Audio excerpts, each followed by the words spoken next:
ఈ ప్రపంచంలో దేనికి గ్యారంటీ లేదు, దానికి మాత్రమే ఉంది. మరణం తప్పదు ప్రతి ఒక్కరికి, నీకైనా నాకైనా, మనకంటే ముందు పోయిన వారికైనా మన తరువాత పోయే వారికైనా. మరణం తథ్యం. మరణం, death is the only guarantee in this world. దాన్ని మించిన గ్యారంటీ ఏది లేదు. కానీ దానికంటే బెటర్ గ్యారంటీ ఇంకొకటి ఉంది.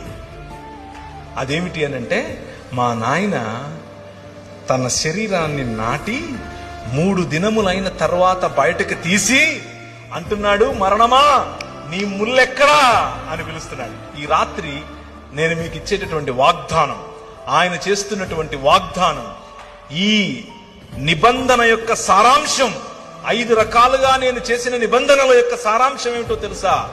పునరుత్థానం, రూపాంతరము యొక్క చరమగీతం, పునరుత్థానం.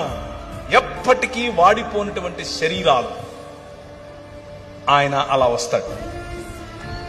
ఆయన్ను మీరు చూస్తారు, గుర్తుపడతారు, మాట్లాడతారు. You can touch him, you can touch me. మీరు నన్ను కూడా చూస్తారు. ఏ బట్టని తెచ్చుకుని వచ్చావుగా మా ఊరికి, నువ్వు పేరు ప్రవీణే కదా, you will ask me. I will say yes, నేను అవునవును, హే బాగున్నావా అని అడుగుతాను నేను మిమ్మల్ని. This is going to happen. That is the hope that we have.